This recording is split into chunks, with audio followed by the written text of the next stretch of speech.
Thank you very much, and thanks, Bea, and thanks all of you for, can you hear me? Yeah. Allowing me to be part of this. Before I read a couple of selections from my own journal and then read a poem of someone else's, I want to just announce that next Sunday at the same time, 4 p.m. at the Reversing Falls Sanctuary in Brooksville, Sherry Mitchell will be also reading from this upcoming book of hers. It will actually be a sort of a book launch funding event, and she'll be reading, and we will be donating to give her some time to finish this book that she's been working on a long time. And I'm sure all of you who heard what she read tonight would like to be able to read the entire book. So next Sunday, Reversing Falls in Brooksville at 4 p.m.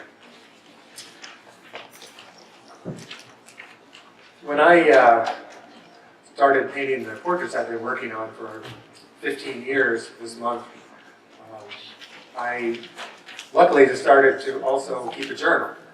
And you know, this project has taken me all over the place, not just all around this country, but to a lot of other countries, and it's been kind of extraordinary, the places I've gone, the people I've met. But so what I did was I just decided I'd read a couple of journal entries. The first two have to do with Martin Luther King, because this is his birthday, and I wanted to say something specifically about that. January 18th, 2015. I'm flying to Bozeman, Montana, to give a talk at Montana State University for Martin Luther King Jr. Day, then speak to many local middle and high schools. This event has been organized by Dan Lurie. A lot of you remember Dan, he used to live in Bar Harbor.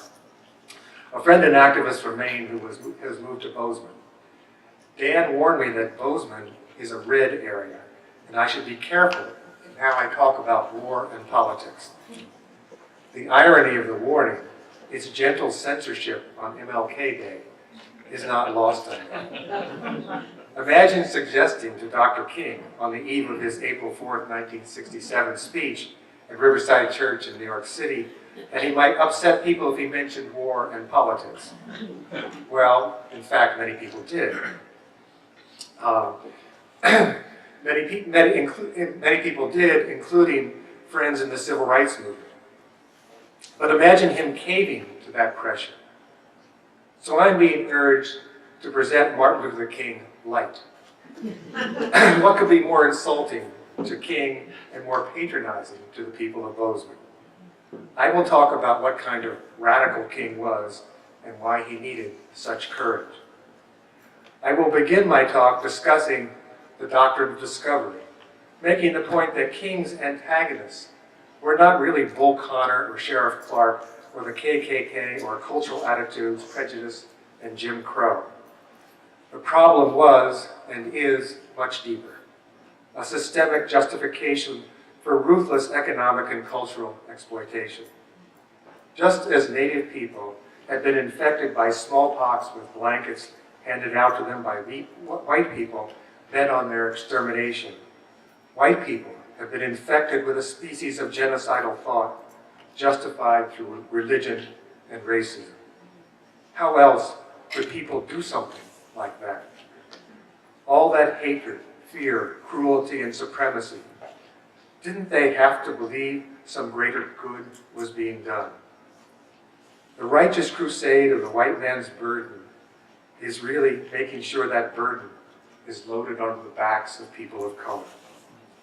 The Indians died, but the whites remained infected, preferring to wrap themselves in blankets of prejudice to justify oppression.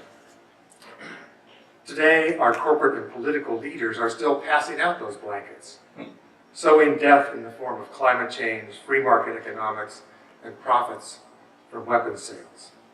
So if you wonder who those monsters are, who passed out all those smallpox blankets, look around. They're still at it. We're all Indians now. Remind me, I also, at the end of that, had a quote from William Sloane Coffin. He said, "I don't fight against evil to destroy evil. I fight against evil so it won't destroy me." April 12th, 2011. This also had to do with King. Flying to Springfield, Missouri to participate in a conference called Leadership in a Global Society. I changed planes in Memphis.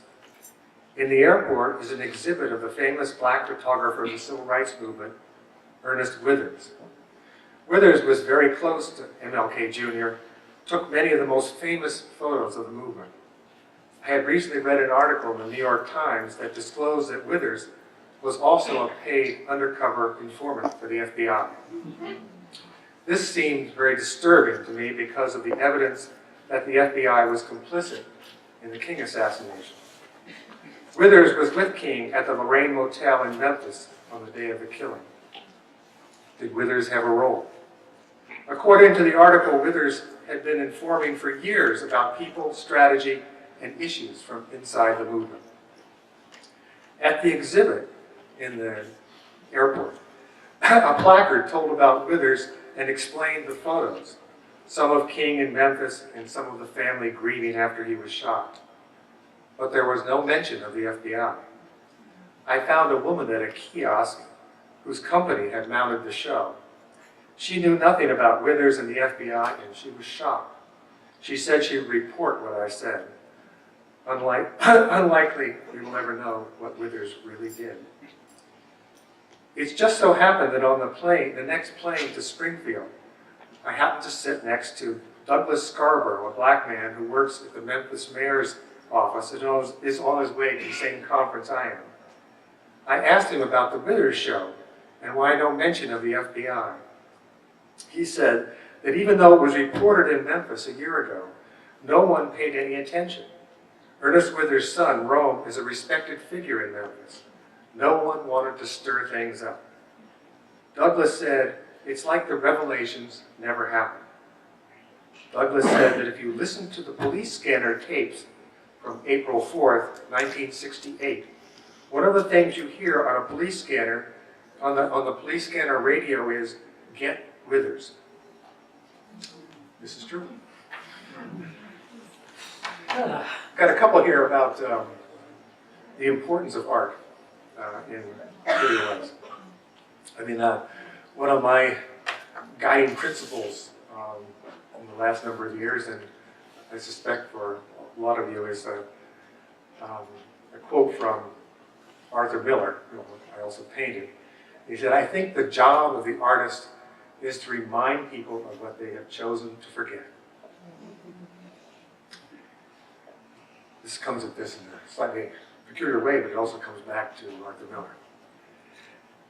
After a day of presentations this is March 7th, 2011. After a day of presentations at the New Explorers High School in the South Bronx, I took a bus from New York City to Boston on to Bangor, Maine. I'm sure a lot of you have taken that bus. The Peter Pan bus stopped at a Roy Rogers restaurant on the Connecticut-Massachusetts state line for leg stretching, smoking, food, and a bathroom break. In the men's room, on the ledge on the top of the urinal, someone had left a lavender and white chapstick. By mistake, presumably. Someone else had taken a black felt-tip pen and written above it, chapstick, with an arrow pointing to the abandoned lip balm. I laughed out loud. I'm not really sure why I laughed.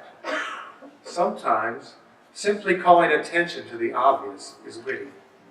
The chapstick, together with its sign, was a small art installation, almost forbidding anyone to tamper with it. The collaboration of accident and intentionality redeemed the discarded from obscurity. Everyone knows what a chapstick is, and it needs no sign. But the sign calls attention to the particular individual, gives it a larger identity, resurrects it from the anonymity of trash. Imagine an old, dirty, stepped-on styrofoam coffee cup in a gutter on any street. Its presence there is depressing. We want to look away. Whoever tossed it had contempt for place, for aesthetics, for nature, as though anywhere is a dump. But if I took some white paint and wrote coffee cup with an arrow pointing to it on the street, something changes. The cup is retrieved from being exactly garbage, retrieved from the disposable society, retrieved from being a piece of collateral damage. Anonymity can be interrupted by a single conscious mind that calls attention to individuality. Very like the process of art. It's the same cup, but recognized. Reminds me of Willie Loman's wife, Linda, in Death of a Salesman, saying about Willie, attention must be paid. Just 12 days later, I was at an event in Augusta, where some of us had infiltrated an event that we were not supposed to be at. This will make it clear what we're doing here. So this is March 19th, 2011. That date should ring a bell for somebody. Drove to the University of Maine in Augusta for a protest at the induction of Senator Susan Collins into the Maine Women's Hall of Fame. This event was on the 8th anniversary of the U.S. attack on Iraq.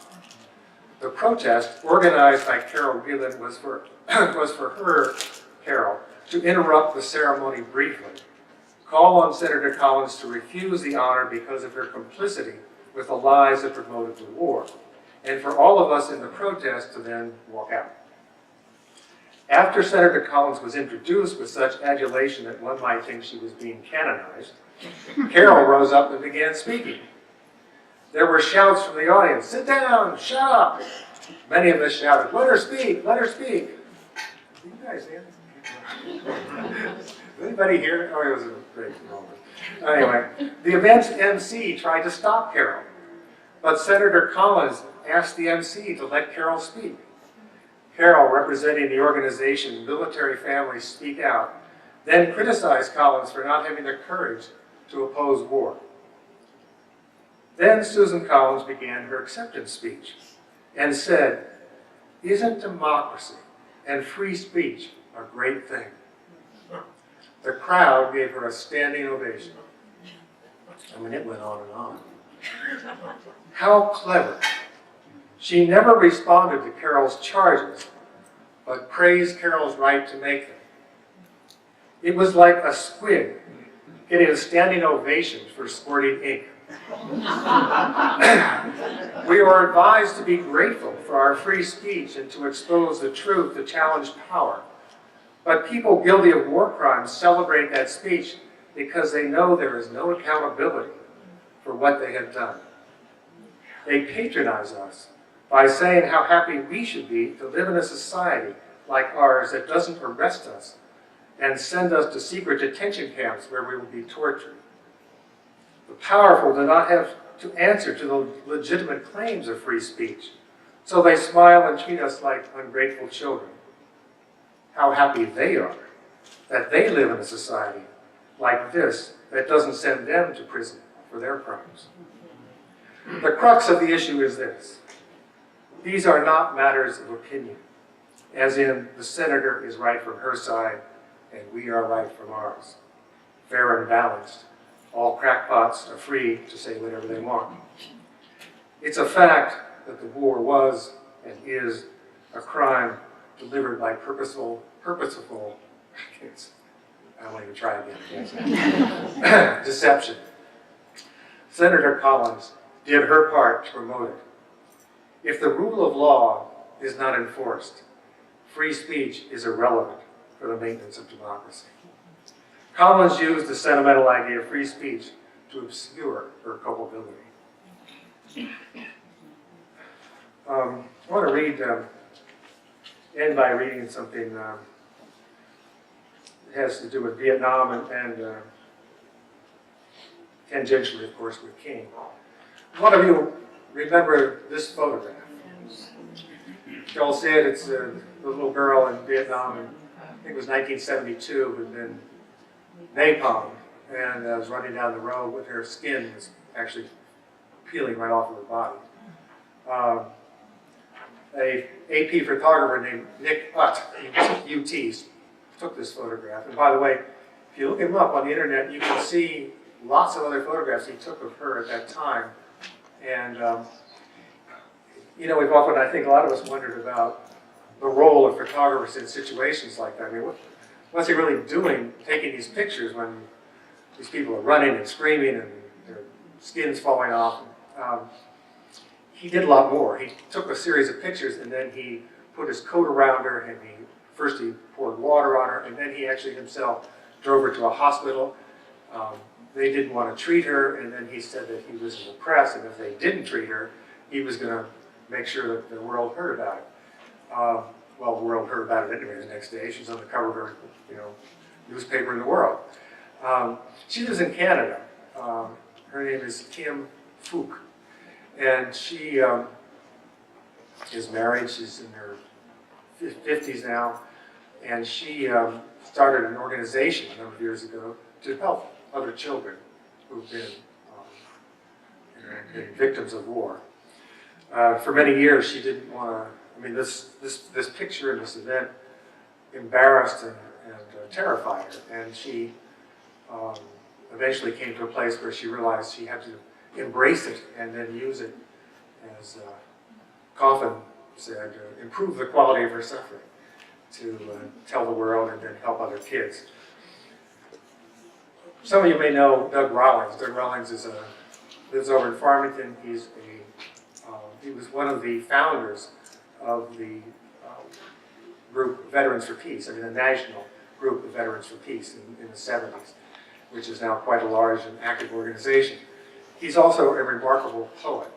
And what I'll do is just read a poem he wrote about that photograph and the girl. And let me just read a little bit about Doug. Doug says, I was drafted in the fall of 1968 while I was at graduate school at Ohio State. I ended up in the Central Highlands on the Bong Song River of Vietnam in July of 1969 with the 715th Artillery attached to the 173rd. I spent 411 days and nights at LZ Uplift and Firebase 2 Bits. Who thinks of these names? Over the years, the faces of the village children come back to haunt me, especially since I have children and grandchildren of my own. On occasion, the iconic picture of Kim would cross into my consciousness at odd times. A magazine picture in the dentist's office or buried amongst other pictures in some history text. But just recently, I found out that she, Kim, was 9 at the time of the horrific moment captured for eternity. My oldest granddaughter had just turned 10. Click. All NAM vets, that's Vietnam vets, have a ridge road. In this poem, he mentions ridge road and driving very fast. He says all NAM vets have a ridge road in their psyches. And I don't know how many of you know, but actually more than twice the number of soldiers who died, American soldiers who died in Vietnam, have committed suicide since the war. More have committed suicide than were killed in combat, and the single-car suicide is a preferred method. But maybe, just maybe, some degrees of forgiveness is at hand if we earn it by working for peace. Then we can come home. So here's the poem, The Girl in the Picture, for Phan Thi Kim Phuc. And there's a little epigram.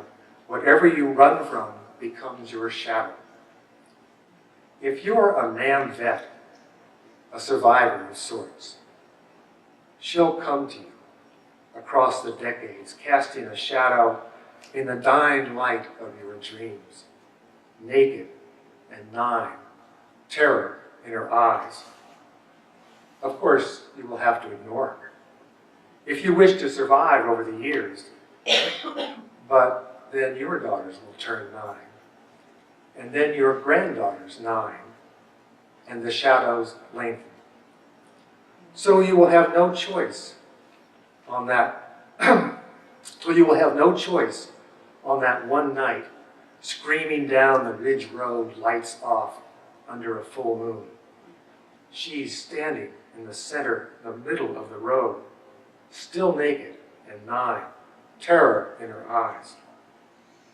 Now you must stop and pick her up, to carry her back home, to where she came from, to that gentle village where the forgiving and the forgiven gather at high noon. there are no shadows. Dr. Roberts, thank you.